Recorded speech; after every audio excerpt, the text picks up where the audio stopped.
கலாட்டா நேயர்கள் அனைவருக்கும் என்னுடைய நெஞ்சார்ந்த வணக்கங்கள். நான் Jaya Ravi, astrologer and life coach. இந்த 2026 குரு பயிற்சி உங்களுக்கு எல்லாம் எப்படி இருக்கும் அப்படிங்கிறத பார்க்கலாமா? முதலில் நம்ம குரு பயிற்சியை பற்றி ஒரு இன்ட்ரோ அப்படிங்கிற மாதிரி நான் சொல்கிறேன். இப்போ இந்த 2026 ஜூன் மாதம் 2வது நாள், அதாவது ஜூன் மாதம் 2ஆம் தேதி குரு மிதுனத்திலேருந்து கடகத்துக்கு பயிற்சி ஆகிறார். ஸோ இது எப்படி இருக்க போகுது இந்த குரு பயிற்சி அப்படிங்கிறத நம்ம பார்க்கலாம். இது உச்ச குரு பயிற்சி அப்படின்னு இதை ரொம்ப ஸ்பெஷலாக நம்ம சொல்கிறோம். இது திருக்கணிதப்படி நான் இங்கே சொல்கிறேன்.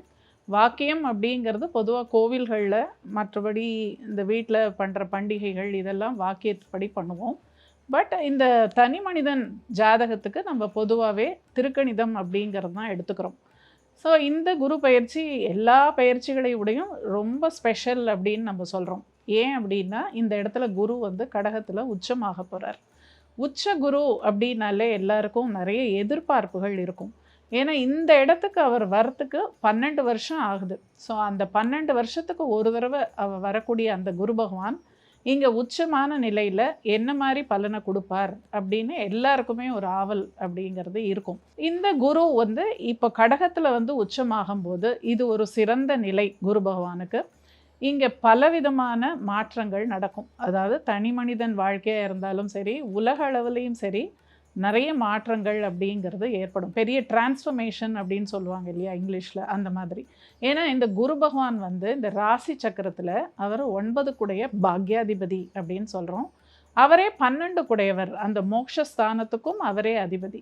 அப்போ அவர் கடகத்தில் உச்சமாகும்போது, கடகம்ங்கிறது நம்மளுடைய இந்த காலச்சக்கரத்தின் 4ஆம் இடம், சுகஸ்தானம் அப்படின்னு சொல்கிறோம். ஸோ அந்த சுகஸ்தானத்தில் அவர் உச்சமடையும் போது கண்டிப்பாக பல நல்ல விஷயங்களை செய்வார் அப்படின்னு ஒரு எதிர்பார்ப்போட நம்ம ஒவ்வொரு ராசிக்கா இப்போ பார்ப்போம். Periyar Maniamma Institute of Science and Technology, Thanjavur. Mechanical engineering with specialization in energy engineering, robotics and industrial automation. Let's go holidays. Travel beyond boundaries. அதான் மிஸ்டர் கோல்டு. தரத்திலையும் அளவுலையும் நோ காம்ப்ரமைஸ். மிஸ்டர் கோல்ட் 100% கடல் எண்ணெய். விருச்சிக ராசி, விருச்சிக லக்னத்தில் பிறந்தவர்களுக்கு இந்த 2026 குரு பயிற்சி எப்படி இருக்கும்னு பார்க்கலாம். இந்த குரு பகவான் தனிப்பெரும் யோகாதிபதி. யாருக்கு? இந்த விருச்சிகத்துக்கு தனிப்பெரும் யோகாதிபதி. 2, 5 குடையவர். அவர் போய் பாக்யஸ்தானத்தில் 9ஆம் இடத்துல உச்சம் அடைகிறார். சொல்லவே வேண்டாம். இது சொல்லும் போதே அப்படியே மனசுக்கு ஒரு ஆனந்தமாக இருக்குது. அவ்வளோ ஒரு அழகான குரு பயிற்சி இது. ஸோ பஞ்சமாதிபதி போய் பாக்யஸ்தானத்தில் உச்சமடையும் பொழுது இவர்களுக்கு வேண்டிய அனைத்தும் கொடுக்கக்கூடிய நிலையில்தான் குரு பகவான் இருக்கிறார். ஸோ இந்த 5, 9 தொடர்பு அப்படிங்கிறது எந்த மாதிரியான ஒரு விஷயத்தை கொடுக்கும் அப்படின்னா, ஆன்ம பிரகாசம் அப்படின்னு சொல்லுவாங்க இல்லையா, அதாவது என்லைட்டன்மெண்ட் ஆஃப் த சோல் அப்படிம்பாங்க இங்கிலீஷில். ஸோ அந்த மாதிரி உங்கள் ஆன்மா அப்படி ஒரு பிரகாச நிலையை அடையக்கூடிய காலம். அதாவது குரு தீட்சை வாங்கிறது, குருமார்கள்கிட்ட ஆசீர்வாதம் வாங்கிறது, குருமார்களை போய் சந்திக்கிறது, மகான்களை எல்லாம் வழிபடுறது, இந்த உயர்ந்த மனிதர்களை போய் பார்ப்பது, சந்திப்பது, ஆன்மீக பிரயாணங்கள், அது போன்ற எல்லாமே அந்த ஆன்மீக சம்பந்தப்பட்ட விஷயங்களில் ஈடுபட்டிருக்கிறவங்களுக்கு இது ரொம்ப ரொம்ப சிறப்பான காலமாக இருக்கும். அதே சமயம் குழந்தைகள் மூலமாக ஒரு பெருமை அடையக்கூடிய ஒரு காலமாகவும் இருக்கும். ஏன்னா பஞ்சமாதிபதி போய் பாக்யஸ்தானத்தில் உச்சம் அடையிறதுங்கிறதெல்லாம் சாதாரண விஷயமே இல்லை. அந்த 5, 9 தொடர்பு அப்படிங்கிறது மிக மிக அற்புதமான ஒரு பெயர்ச்சியாக இது அமைகிறது. அதுவும் இல்லாமல் இந்த தனஸ்தானாதிபதியும் குரு பகவானே. அதாவது 2 குடைய தனஸ்தானாதிபதி குரு பகவானும் போய் பாக்யத்தில் அமரும் பொழுது நீங்கள் கடினமாக உழைத்து சம்பாதித்த பணம் அப்படிங்கிறது ஒரு பெரும் நிதியாக அங்கே போய் சேர்ந்து இருக்கக்கூடிய ஒரு காலம்.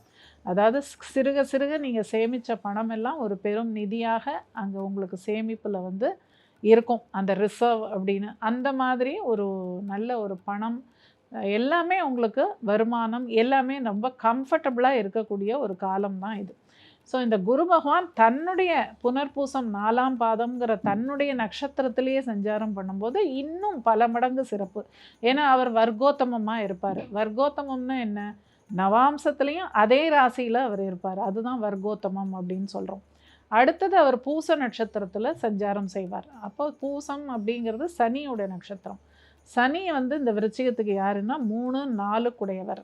அப்போ வீரிய சுகஸ்தானாதிபதி சனி பகவானுடைய நட்சத்திரத்தில் குரு பகவான் செல்லும் பொழுது இவர்களுடைய திறமைகள் எல்லாம் வெளிப்பட்டு ஏதேனும் ஒரு பெரிய மனிதரோடு ஒரு ஒப்பந்தம், அதாவது 3 அப்படிங்கிறது ஒப்பந்தம், 9 அப்படிங்கிறது உயர்ந்த நிலையில் இருக்கக்கூடிய மனிதர்கள். ஸோ அவங்களோட ஒரு கான்ட்ராக்ட், ஒரு ஒப்பந்தம், இந்த மாதிரி விஷயங்களில் ஈடுபடுறது.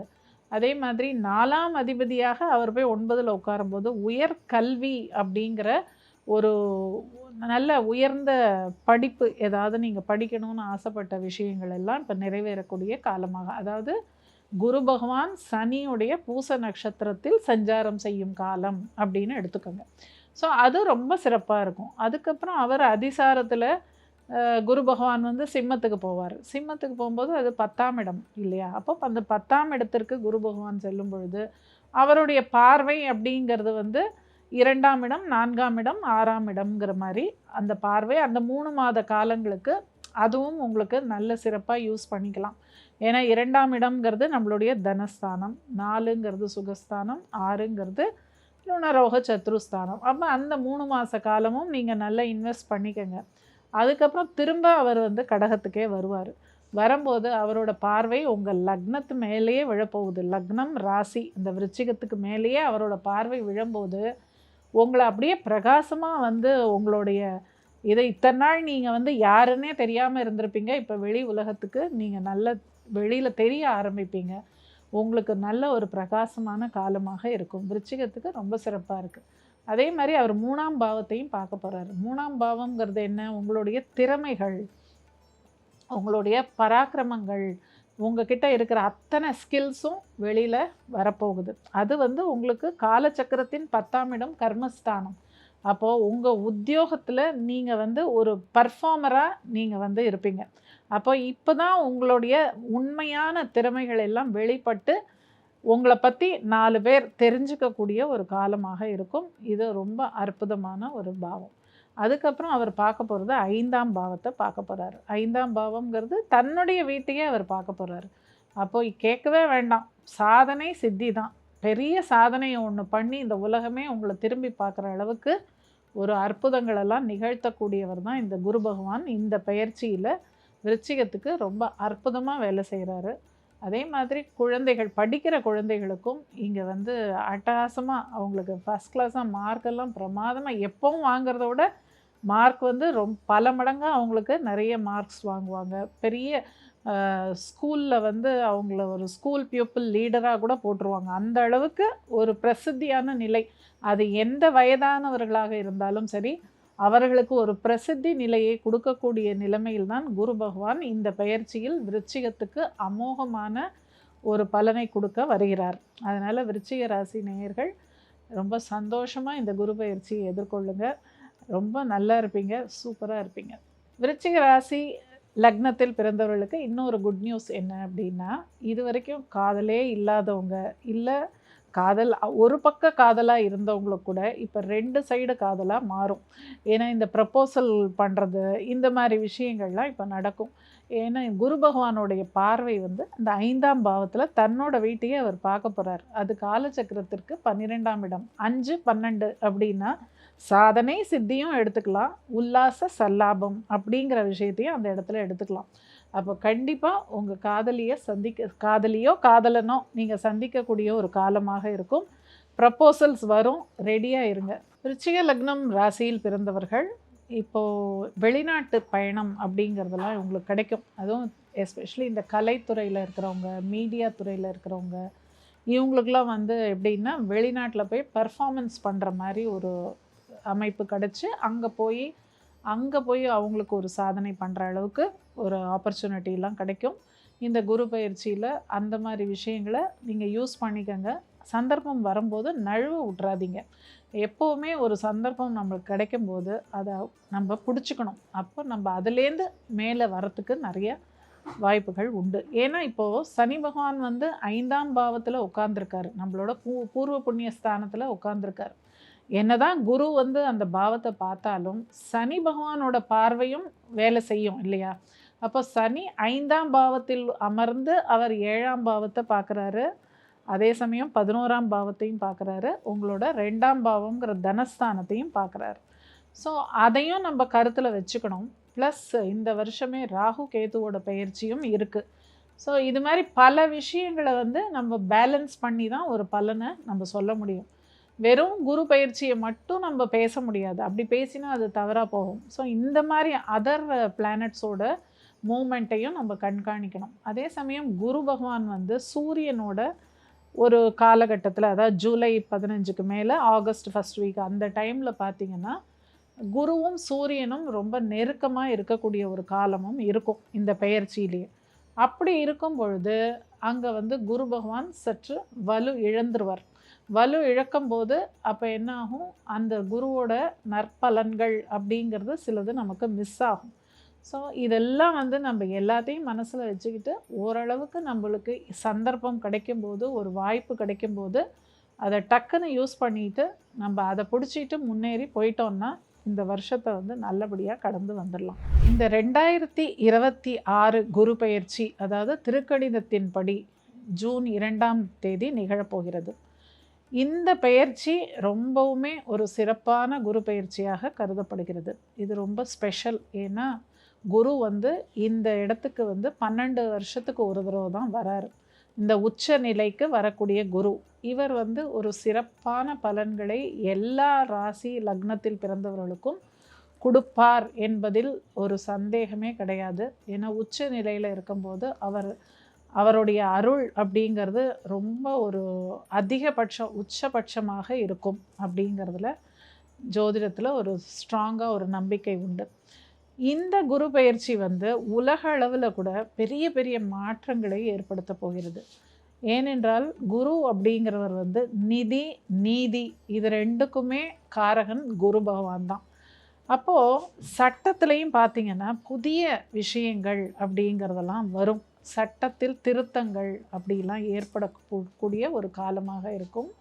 அதே மாதிரி சட்டத்தில் வந்து பல விஷயங்கள் புதிதாக எழுதப்படக்கூடிய காலமாக இருக்கும்.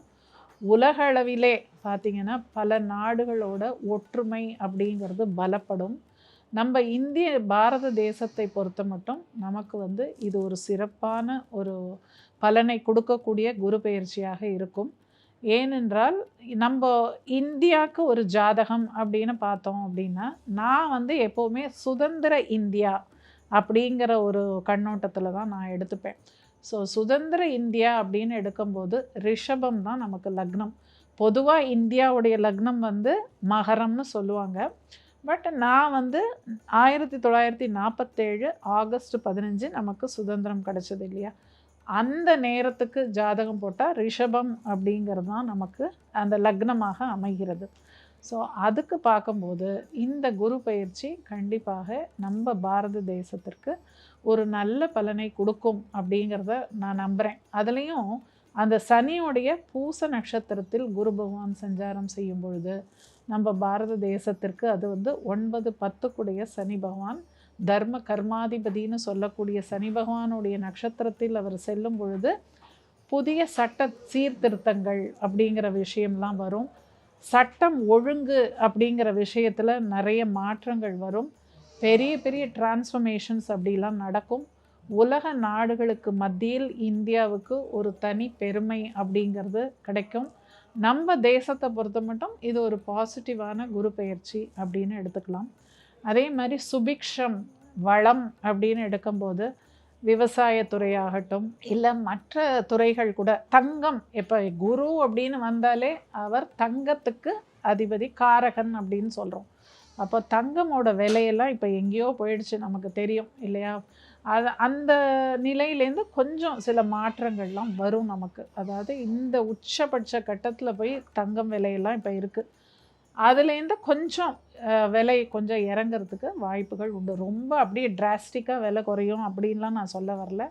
பட் நிச்சயமாக அதில் ஒரு மாற்றம் வரும். அதே மாதிரி தங்கம் மற்றும் அல்லாமல் மற்ற உலோகங்கள் அது மாதிரியான விஷயங்களும் விலை குறைப்பு அந்த மாதிரியான ஒரு விஷயங்களும் நடக்கும். ஸோ மொத்தத்தில் இது வந்து ஒரு சாதகமான குரு பெயர்ச்சியாக அனைவருக்கும் அமையும் அப்படிங்கிறதுல எந்த மாற்று கருத்தும் இல்லை.